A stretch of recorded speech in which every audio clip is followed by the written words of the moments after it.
Ethos. The doctor is in. I'm so excited. On today's Creative Coach Cast, we're going to talk to Dr. Tim Carahair. He got his MD from the Virginia Commonwealth University School of Medicine, and he's a board-certified American Board of Family Medicine doctor. So we're going to talk to Dr. Carahair about what it takes to be more creative and how to be healthier, to be a whole person, to create what it is we dream about creating. Welcome to the Creative Coach Cast. I'm Paul Goldsmith, an entrepreneur and creative coach on the show committed to helping you transform your creative ideas into a reality. Dr. Carahair has worked in federally qualified community health centers and at a VA outpatient primary care clinic. I met him at the Mulberry Clinic in Spring Hill, Tennessee. Dr. Carahair joined Mulberry to enhance his interest in functional medicine, nutrition, lifestyle medicine, obesity, and preventative medicine. He's married with 3 daughters and enjoys gardening, cooking, and outdoor activities, and is also actively involved in his church. Welcome to the Creative Coach Cast, Dr. Carahair. Thanks for having me. I'm glad to be here. You have quite the experience coming from the VA and now in the functional medicine space. What does functional medicine look like for you? And functional medicine for me is an effort to try to understand what some of the root causes for a person's health conditions may be. I think our current medical model is really good at diagnosing medical conditions and then treating them, but there isn't a lot of effort spent trying to help a patient figure out how they got to the situation where they developed the condition, and if there are any potential triggers or factors that help them develop that condition that may be reversible. And it focuses just a lot on lifestyle, diet, nutrition, rest, kind of looking at the whole person and what influences that may have on their overall health and any medical conditions they may develop. That covers a lot of ground. So if you want to be a healthier person, you're stressed out and there's a million diets and exercise gimmicks and pills and things, what would you say is a good place to start? I've been working now for 10 plus years with patients who are trying to improve their health. And what I have really noticed is that most people's lives are overflowing with activity, overflowing with pressures, overflowing with commitments. And when a person sets out to start to make lifestyle changes and improve their health, they often are trying to add something to that already overwhelmed schedule. And so one thing I've started to talk to my patients about is instead of adding something with regards to maybe a diet change or a new exercise routine, let's look at your schedule and see what we can take off your schedule. Because what tends to happen is if you are trying to add your new lifestyle activity to an already overloaded schedule, you'll be able to do it for a short term. And then life will just catch up with you and you're already overwhelmed. And then something's going to have to go. Usually it's the healthy effort that a person is doing that's the first thing to go. And so I've started to encourage people, hey, look at your schedule. Like, look at where you're spending your time. Look where you're spending your money, what activities you've said yes to. And if you're really ready to make some healthy lifestyle changes, what can you start to say no to? What can you take off your plate? What money could you set aside to commit to some healthy activities? And that by hopefully creating that margin in their schedule, be easier for them to continue that activity indefinitely and for the long term, hopefully. You want to go to the root causes. You're saying it's overwhelmed. There's too much going on and you're too taxed. And so that's easier said than done, obviously. Mm-hmm. What's a good place to start when you're talking to patients that are anxious and overloaded and life stress is just having an adverse effect on their health? So they're coming to see you. Is there one good place to start when you look at it and say, how do I create margin in my life? This is where like functional medicine and kind of a more lifestyle approach gets really exciting because for every person, it can be different. And I think that I usually start by saying, what are the obvious things that you know that you need to change? Instead of me giving a person a long list, you need to do this, you need to do this, you need to do this, you need to do this. I'm not living in that person's day-to-day life. And usually people are pretty aware of where they need to start. Doc, I need to do this. I need to do this. I know I've been trying to do this for 15 years and it just hasn't happened. And so a lot of times people know where to start. It's just figuring out how to take it from the awareness to the efforts to complete it? It's a tough question to answer just because for different people, it'll be very different. And that's been really interesting and fun, is to, instead of being the all-knowing doctor who comes in with a plan and say, you need to do this, to be like, hey, what do you feel you need to do? And then have them consider that. And then for me to be able to say, well, how can I partner with you and support you as you start to consider what it would really look like to really make this a serious commitment to try to make the changes that you have already identified that you need to make. Wow. I don't hear many doctors talking like that. Now, I don't talk to a lot of doctors. That's hard to write that on a prescription pad. It takes actual caring about the whole person and not just trying to address the symptoms.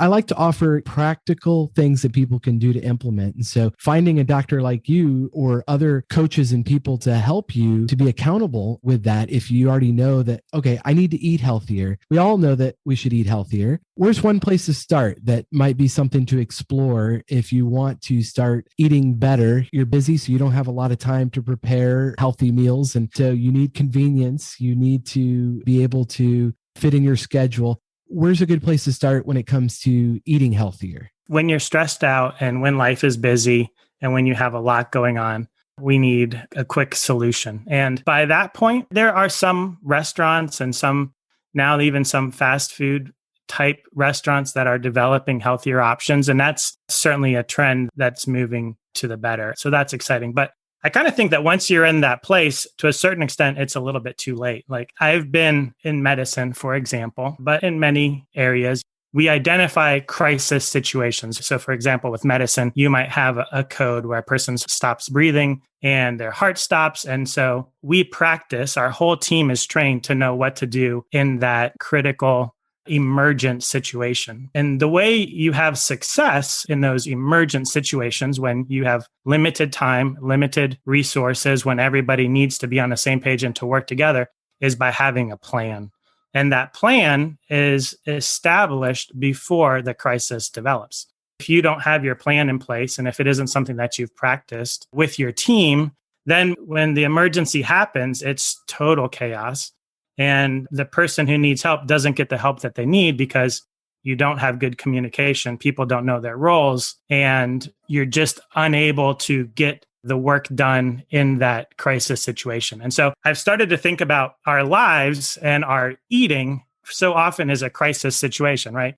We had a long day at work. We picked up the kids after school. We had to take them to their sports practice. Things ran late. We started talking to a friend. It's bedtime. You got school the next morning. All of a sudden, we need to eat something. And so now the question is, what do we do? You have fast food. You have a microwave of food. At that point, you've given yourself few options because you haven't in advance prepared an option that you would have kind of ready to go. And so I started to talk to some patients who have frequent times like that. And I'll say, let's have an emergency food pack that's kind of ready for you to go. Some things that my family would do is, like, we might marinate some chicken and freeze the chicken and have a bag of broccoli in the freezer, and they're ready to go. You can take that out, you can microwave it, you can cook it, you can steam the broccoli, and you can have a meal put together in 15 minutes, and it's healthy. But the key for that happening is taking some steps in advance so that when those really critical busy days come, you have something kind of in your back pocket, a plan that you can just implement without a lot of thought, without a lot of strategizing, without a lot of effort in that moment, because you've in advance done the hard work to have that ready to go. Say there's a global pandemic, for example, it might be helpful to have a plan. And all the people that were at risk for serious health complications, they use the term comorbidities. It seems like they were already in a crisis situation, and it just took one virus that was devastating. Coming out on the other side of that, it sounds like wisdom there that you would actually start by preparing before the next pandemic or crisis happens, that you would actually get into a plan and a routine of knowing how to take care of the underlying health conditions, and what you put into your body is a big part of that. The other side, obviously, is moving around, physical wellness. So specifically, what's one thing somebody's out of shape and wants to physically get more active? Where's a good place to start? I think for a person who's out of shape, one, you just have to start somewhere. We get out of shape by just doing less and less and less and less and less. And it's kind of this slow, long-standing, gradual process of taking fewer walks with the kids, walking the dog a shorter distance, playing less recreational sports with our friends. We just slowly do less and less and less. And so if it's a 5-minute walk at lunch, if it's a 10-minute walk in between Zoom conferences at home, if it's push-ups and sit-ups for 2 minutes while you're waiting for your kids to put their shoes on so you can go drop them off wherever they need to go. I think that a lot of little efforts at movement build up over time. And I always say, park as far away as you can when you get to the grocery store. Just take those steps to walk, stop taking the elevator, start taking the stairs. Just start to incorporate any type of movement at all into your life and get those numbers of steps up. So I think that's just being intentional in lots of small little ways. And I think that it can add up over time.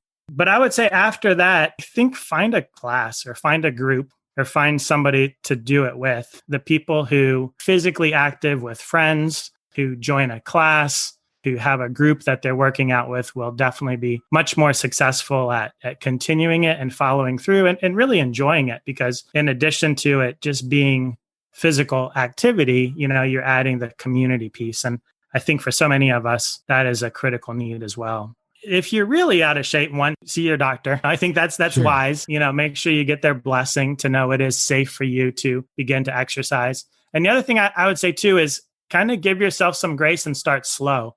I see a lot of people who maybe at one point were very athletic and did a lot of physical activity, and they come in and they're like, all right, I'm going to change my life. I'm going to start running again. I'm going to start doing this again. I'm going to start doing that again. And then 3 weeks later, they're in our office with an injury. And then the next thing you know, they have 3 months of recovery from the injury. And you do really need to start with your current shape, level of fitness, and build up slowly and kind of slow and steady. Just let that grow, let your strength and your conditioning kind of grow over time. And then as it's growing, then add on more and more. Start small, but be intentional and just do it with others in your social circle and get some accountability.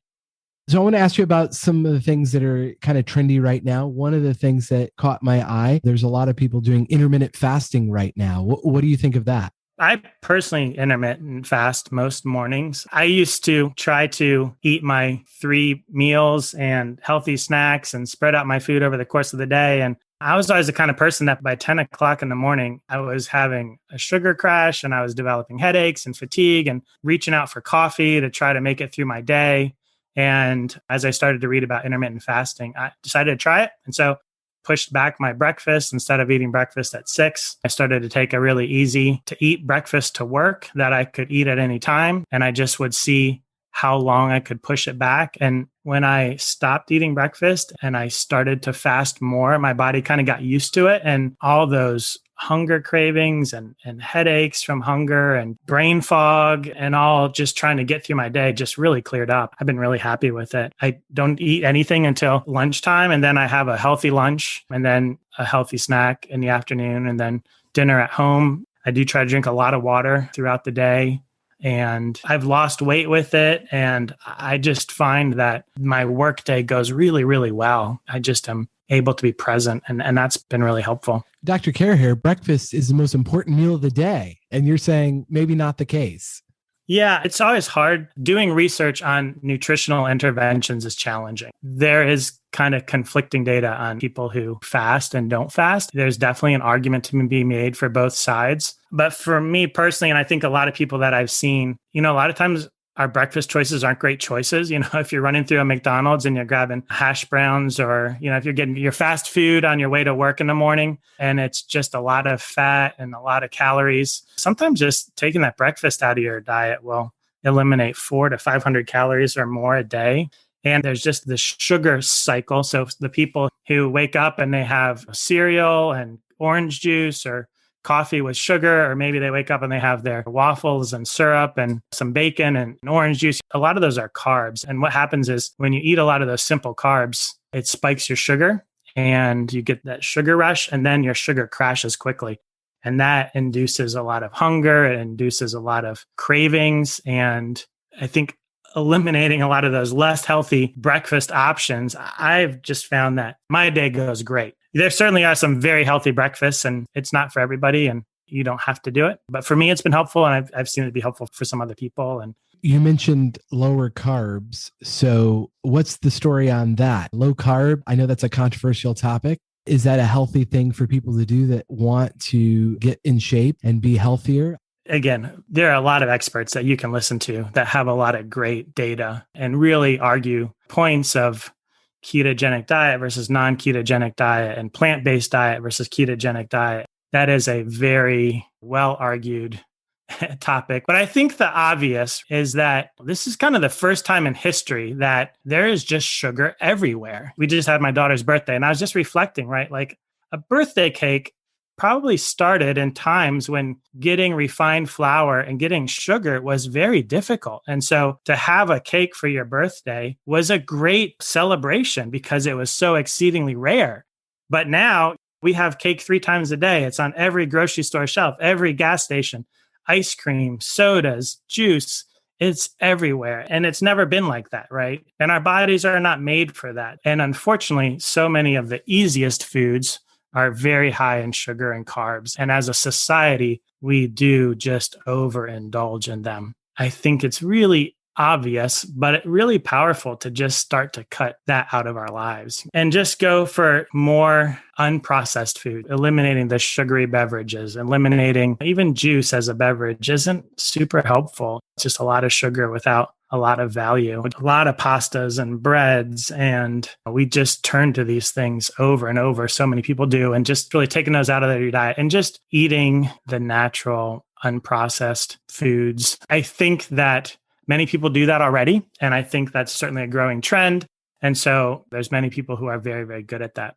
But for a lot of people, that's still a big step that we need to take. And I think just acknowledging the harms of sugar and making the realization that there is sugar in everything. Every food that's processed, there's probably some sugar in it. And that adds up to a lot. I think cutting way back on the carbs, whether it's 100% and you're ketogenic or whether it's just way less, you'll need to decide what's right for you. But getting rid of the simple processed sugars is just critical. And this is so helpful. I think most of us are not experienced in talking to our doctor about this sort of thing. We go to them when we have a problem, we need a prescription. And so what would you say to somebody to encourage them to go to talk to a professional, whether it's a doctor or a nutritionist, or where do they get started? How would you approach that conversation? Like, hey, I want to get healthier. I need some advice. How do you even start that conversation? For most physicians, they long to have that conversation with their patient. And because of the pressures of the whole current medical model, which requires most physicians to see many patients a day, there just isn't the time to have those conversations. And so a couple thoughts. One, unfortunately, most doctors won't have the time to have that conversation with you, right? And that's really sad. And that's something that as a medical system, we need to change. I would ask them where they think you should start. There's a lot of programs in our communities that offer nutrition counseling and coaching and a lot of lifestyle coaching. It's definitely a growing trend, and that's a good thing.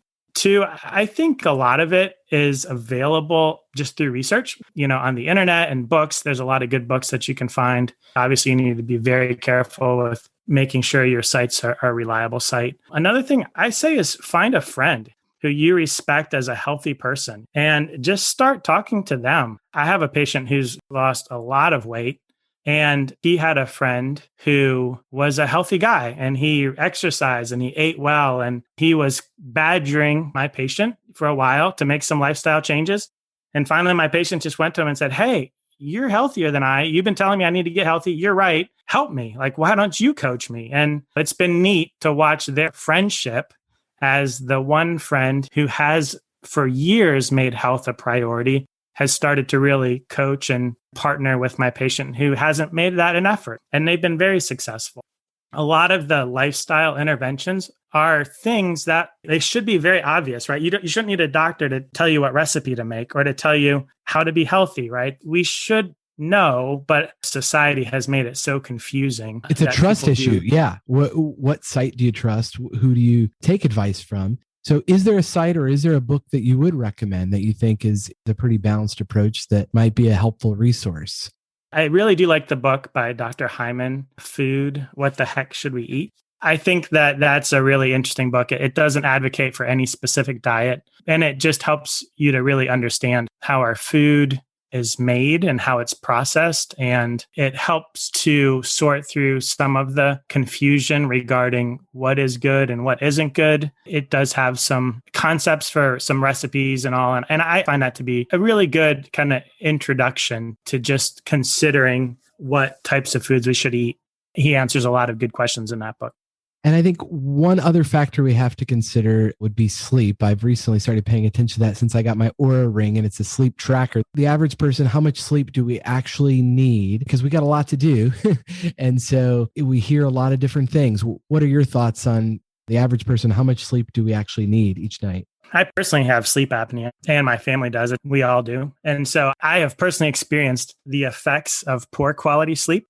And about 8 years ago, I started using a CPAP machine, and it radically changed my life.